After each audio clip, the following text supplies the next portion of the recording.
Hi all. 10th പ്രിലിംസിന് വേണ്ടി ഒരു course ആരംഭിക്കുന്ന കാര്യം മുമ്പേ ഷോർട്ട് വീഡിയോയിലൂടെ പറഞ്ഞിട്ടുണ്ടായിരുന്നു. അപ്പോൾ നമുക്ക് ഇന്ന് മുതൽ അത് ആരംഭിക്കാം. അപ്പം നമുക്ക് വളരെ പുരാതന കാലം തൊട്ടേ, അതായത് നമ്മുടെ 2021 പാറ്റേൺ മാറ്റിയതും പുതിയ സിലബസ് ആയതും അതിന് മുമ്പുള്ള ഒരു PSC എക്സാം തൊട്ടേ ഉള്ളതും ഇപ്പോഴും കണ്ടിന്യൂ ചെയ്യുന്നതുമായിട്ടുള്ള സിലബസിലെ ഒരു പോർഷനാണ് റിനൈസൻസ് എന്ന് പറയുന്നത്. കേരള നവോത്ഥാനം വളരെ പ്രാധാന്യം അർഹിക്കുന്ന ഒരു ടോപ്പിക്കാണ്. മുമ്പൊക്കെ 2021 മുൻപ് HSST പോലത്തെ എക്സാംസിനും ഒരു 8-10 മാർക്കിന് ഈ ഒരു റിനൈസൻസ് കാണുമായിരുന്നു. LTC അതുപോലെ ഡിഗ്രി ലെവൽ എക്സാമിനേഷൻസിനാണെങ്കിൽ ഇതിൻ്റെ പ്രാധാന്യം 1-2 ക്വസ്റ്റ്യൻ വെച്ചിട്ടൊക്കെ ഓരോ ക്വസ്റ്റ്യൻ പേപ്പറിൽ കാണാമായിരുന്നു. അപ്പം ഇപ്പോഴും 10th പ്രിലിംസിനും മെയിൻസിനും ഈ റിനൈസൻസ് ഒരു ടോപ്പിക്കായിട്ട് തന്നെ അവർ ഉൾപ്പെടുത്തിയിട്ടുണ്ട്. പ്രിലിംസിന് പറയുകയാണെങ്കിൽ കുറേയധികം റിനൈസൻസ് ലീഡേഴ്സിൻ്റെ പേര് പ്രത്യേകിച്ച് എടുത്ത് പറഞ്ഞിട്ടുണ്ട്. അപ്പോൾ അതൊക്കെ നമുക്ക് പഠിച്ചിട്ട് മാത്രമേ പ്രിലിമിനറിക്ക് പോകാനായിട്ട് പറ്റൂ. ക്വസ്റ്റ്യൻസ് 1-2 എണ്ണമൊക്കെ ചോദിക്കാനും സ്റ്റേറ്റ്മെൻറ്റ് ക്വസ്റ്റ്യൻസ് ചോദിക്കാനും ഒക്കെയുള്ള സാധ്യതയുണ്ട്. അപ്പം നമുക്ക് ഇന്ന് റിനൈസൻസ് വെച്ചിട്ട് തുടങ്ങാം. ഓരോ ദിവസം ഓരോ ടോപ്പിക്ക് വെച്ചിട്ട് പഠിക്കാം. നമുക്ക് ആദ്യം SCERT പുസ്തകത്തിലുള്ള ഒരു റിനൈസൻസ് ലീഡറിനെ തന്നെ പരിചയപ്പെടാം. അയ്യങ്കാളി. എല്ലാ റിനൈസൻസ് ലീഡേഴ്സിൻ്റെയും ഡേറ്റ് ഓഫ് ബർത്തും ഡേറ്റ് ഓഫ് ഡെത്തും ഒന്നും പഠിക്കേണ്ട, ചില ലീഡേഴ്സിൻ്റെ പഠിക്കേണ്ടത് ഞാൻ ഇതിനകത്ത് എടുത്ത് പറയാം. ഓക്കെ, അയ്യങ്കാളിയുടെ ജനന വർഷവും മരണവർഷവും 2 പഠിക്കേണ്ടതാണ്. PSCയുടെ പ്രീവിയസ് ക്വസ്റ്റ്യനുമാണ്. ഓക്കെ, അയ്യങ്കാളി ജനിച്ച വർഷം 1863 1863 തിരുവനന്തപുരം ജില്ലയിലെ വെങ്ങാനൂർ എന്ന സ്ഥലത്താണ് അദ്ദേഹം ജനിച്ചത്. അപ്പോൾ 1863 എന്നുള്ള ഒരു ഇയർ, അത് ശരിക്കും ചിലർക്ക് ഇയറൊക്കെ ഓർത്തിരിക്കാനൊക്കെ പ്രയാസം കാണും. അപ്പം അങ്ങനെയുള്ളവർക്ക് ഓർക്കാനായിട്ട് ഒരു ക്ലൂ പോലെ, അതായത് നമ്മൾ PSC എക്സാമിനേഷൻ എഴുതുമ്പോൾ നമുക്ക് അവിടെ എന്തായാലും ഓപ്ഷൻ കാണും. ഓപ്ഷനിൽ നിന്ന് ഒരെണ്ണം സെലക്ട് ചെയ്താൽ മതിയായിരിക്കും. അപ്പം അങ്ങനെ ഓർക്കാനായിട്ട് ഈ ഇയറിന് വേണ്ടി ഒരു ടിപ്പ് ഞാൻ വേണമെങ്കിൽ പറഞ്ഞു തരാം. 1863 എന്ന് പറയുമ്പം ആദ്യത്തെ 2 അക്കം 18 കഴിഞ്ഞിട്ട് വരുന്നത് 6. അപ്പോൾ ഈ 18നെ 6 വെച്ച് ഡിവൈഡ് ചെയ്ത് നമുക്ക് എത്ര കിട്ടും? 3 കിട്ടും. ആ ഒരു 3 ലാസ്റ്റ് വന്നേക്കുന്നത്. അത് വെച്ചിട്ട് കണക്ട് ചെയ്ത് കഴിഞ്ഞാൽ ഈ 1863 എന്നുള്ള ആ ഒരു ഇയർ കിട്ടും. ഞാൻ പറഞ്ഞല്ലോ, ഇത് ശരിക്കും പറഞ്ഞാൽ ഒരു ഓപ്ഷനിൽ നമുക്ക് സെലക്ട് ചെയ്യാൻ മാത്രം ഉപകരിക്കുന്നൊരു ടിപ്പാണ്. വർഷങ്ങളെല്ലാം കൂടി ആലോചിച്ച് വെക്കുമ്പോഴത്തേന് കൺഫ്യൂഷനാകും ആദ്യമായിട്ട് പഠിക്കുന്നവർക്കൊക്കെ. അതിനുവേണ്ടി മാത്രം പറഞ്ഞു തന്നതാണ്, ആ ഒരു സെൻസിൽ എടുക്കുക. ഓക്കെ, അപ്പോൾ ഈ 1863 എന്നുള്ള വർഷത്തിന് വേറൊരു പ്രത്യേകത കൂടിയുണ്ട്. 3 ഫേമസ് ആയിട്ടുള്ള നവോത്ഥാന നായകരുടെ ജന്മവർഷം ഈ 1863. ഏതൊക്കെയാണെന്ന് ചോദിച്ചാൽ, ഒന്നിപ്പം പറഞ്ഞ അയ്യങ്കാളി, അടുത്തത് സ്വാമി വിവേകാനന്ദൻ, അടുത്ത ഡോക്ടർ പൽപ്പു. അപ്പോൾ ഈ ഒരു 3 പേരുടെയും ജന്മവർഷം 1863 തന്നെയാണ്. ഇത് നമുക്ക് ഒരുമിച്ച് ഓർത്തിരിക്കാം ഒരു ചെറിയ ഒരു കോഡിലൂടെ.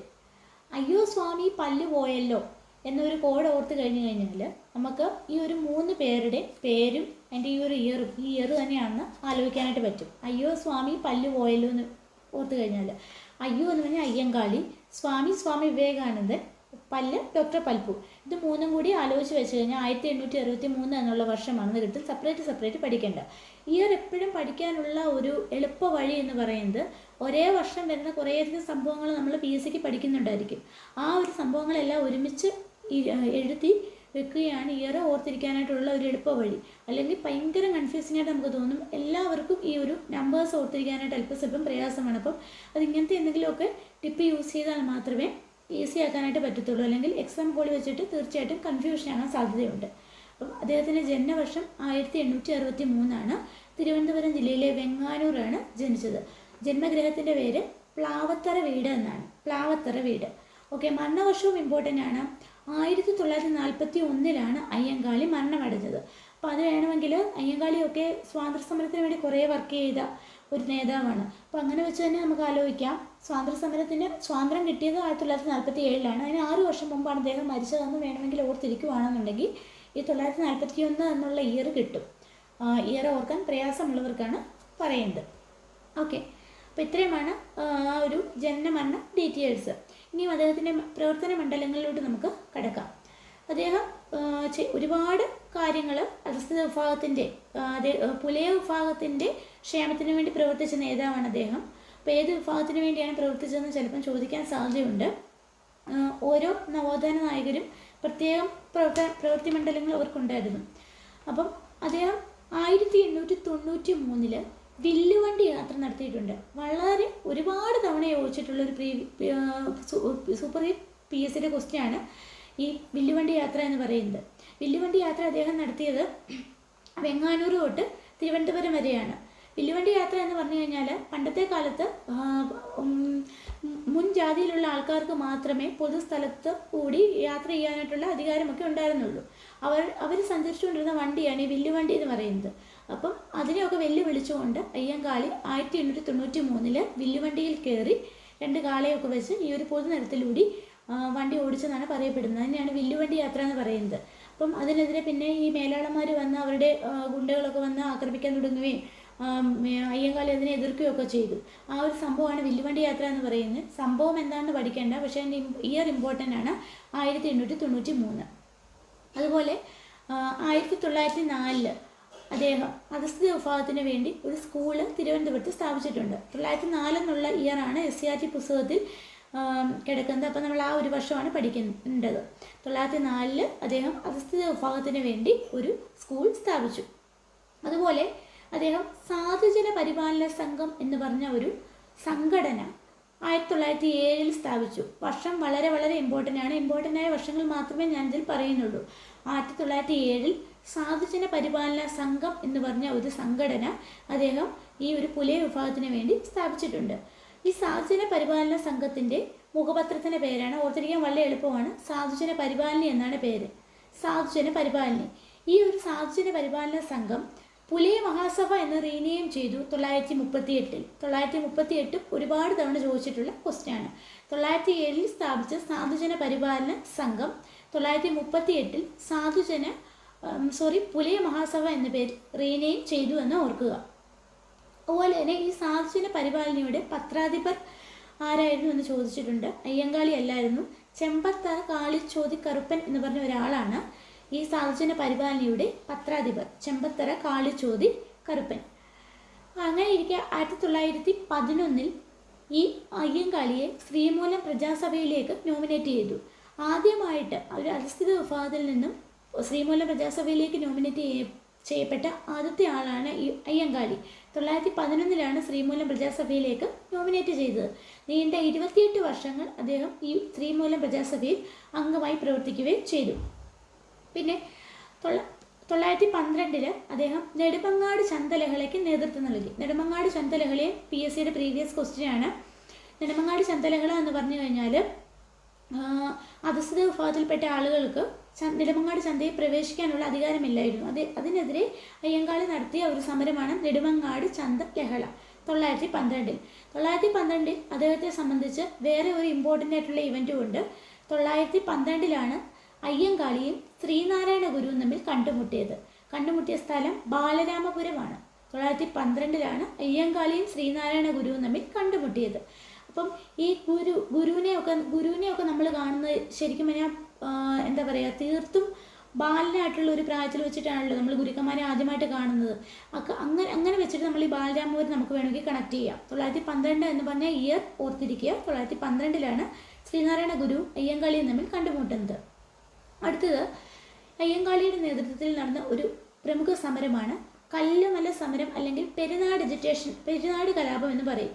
കല്ലുമല സമരം എന്ന് പറഞ്ഞു കഴിഞ്ഞാൽ താണ വിഭാഗത്തിൽപ്പെട്ട സ്ത്രീകൾ ഈ കുപ്പിച്ചില്ലും അതുപോലെ കല്ലുമൊക്കെ കൊണ്ട് ഉള്ള ഭാരമേറിയ മാലകൾ ഇടണമെന്നുള്ള ഒരു കൽപ്പന മേലാളന്മാർ പുറപ്പെടുവിച്ചിട്ടുണ്ടായിരുന്നു. അപ്പോൾ അതിനെതിരെ അയ്യങ്കാളിയുടെ നേതൃത്വത്തിൽ കുറേ സ്ത്രീകൾ അവരുടെ ദേഹത്തുള്ള ഈ കല്ലുമാല വലിച്ചെറിയുകയും അതെല്ലാം കൂടി ചേർന്ന് ഒരു വലിയ കുന്നുപോലെ ഫോം ചെയ്യുകയൊക്കെ ചെയ്തു.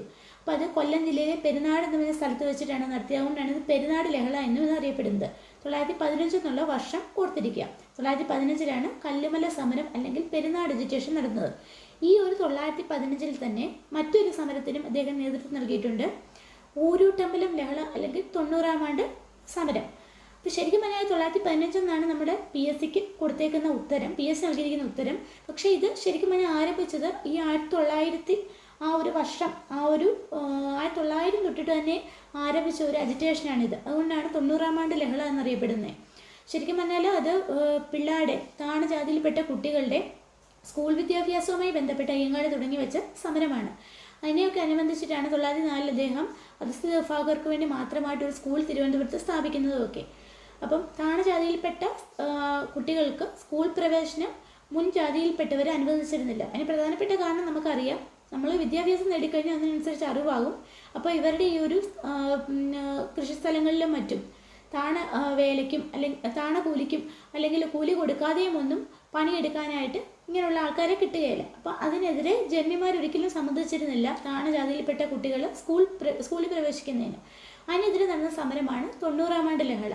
പഞ്ചമി എന്ന കുട്ടിയെ സ്കൂളിൽ പ്രവേശിപ്പിക്കാനായിട്ട് അയ്യങ്കാളി ശ്രമിക്കുകയും അതിനെതിരെ ഈ മേൽജാതിയിൽപ്പെട്ടവർ ആ സ്കൂളിൽ തീയിടുകയൊക്കെ ചെയ്തു.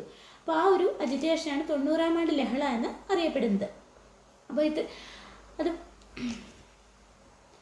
അടുത്ത അയ്യങ്കാളിയുടെ കുറച്ച് വിശേഷണങ്ങളാണ്. അയ്യങ്കാളിയെ കുറേ നേതാക്കൾ കുറേ വിശേഷണങ്ങൾ അയ്യങ്കാളിക്ക് കൊടുത്തിട്ടുണ്ട്. കേരള സ്പാർട്ടക്കസ്, ഇന്ത്യയുടെ ആദ്യത്തെ തൊഴിലാളി നേതാവ്, അതുപോലെ തന്നെ ആളിക്കത്തിയ തീപ്പൊരി എന്നൊക്കെ അറിയപ്പെടുന്നത് അയ്യങ്കാളിയാണ്. അതുപോലെ തന്നെ അയ്യങ്കാളിയെ ഇന്ത്യയുടെ മഹാനായ പുത്രൻ എന്ന് വിളിച്ചത് ഇന്ദിരാഗാന്ധിയാണ്. ഇന്ത്യയുടെ മഹാനായ പുത്രൻ എന്ന് വിളിച്ചത് ഇന്ദിരാഗാന്ധിയാണ്. അപ്പോൾ ഇന്ദിരാഗാന്ധിയിൽ ഒരു ഗാന്ധി ഉണ്ട്.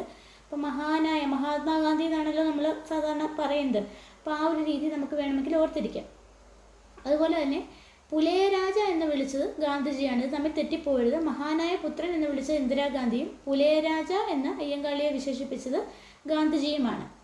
ഗാന്ധിജിയും അയ്യങ്കാളിയും തമ്മിൽ ആദ്യമായിട്ട് കണ്ടുമുട്ടിയത് 1937-ലാണ്. 1912-ലാണ് ശ്രീനാരായണ ഗുരു അയ്യങ്കാളിയും തമ്മിൽ കണ്ടുമുട്ടിയതെന്ന് നമ്മൾ മുൻപ് പറഞ്ഞു. 1937-ലാണ് ഗാന്ധിജിയും അയ്യങ്കാളിയും തമ്മിൽ ആദ്യമായിട്ട് കണ്ടുമുട്ടിയത്.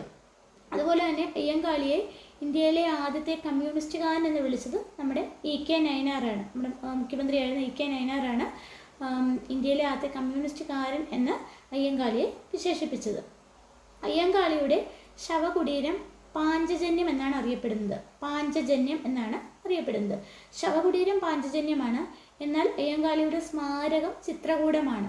അപ്പം അത് തമ്മിൽ ചിലപ്പം നമുക്ക് തെറ്റിപ്പോകാതിരിക്കാൻ വേണ്ടി ഞാനൊരു ചെറിയൊരു കോഡ് പോലെ പറഞ്ഞു തരാം.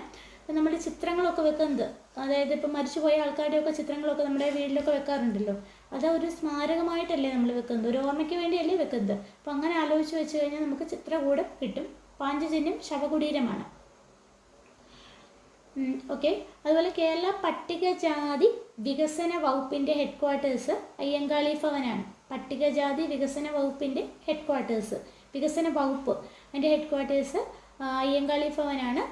വെള്ളയമ്പലം തിരുവനന്തപുരത്താണ്. അതേസമയം പട്ടികജാതി വികസന കോർപ്പറേഷൻ്റെ ഹെഡ്ക്വാർട്ടേഴ്സ് തൃശ്ശൂരാണ്. ഇതുമായിട്ട് ബന്ധമുള്ളതല്ല, എന്നാലും ഇത് തമ്മിൽ കൺഫ്യൂസിങ് ആകാതിരിക്കാൻ, അതായത് എക്സാമിനേഷൻ ഹോളിൽ PSC എക്സാമിന് നമ്മളോട് പട്ടികജാതി വികസന വകുപ്പ് എന്ന് പറഞ്ഞ് ചോദിച്ചാൽ നമ്മൾ ഈ കോർപ്പറേഷനുമായിട്ട് തെറ്റിപ്പോകാതിരിക്കാൻ ഞാനിത് പറഞ്ഞതാണ്.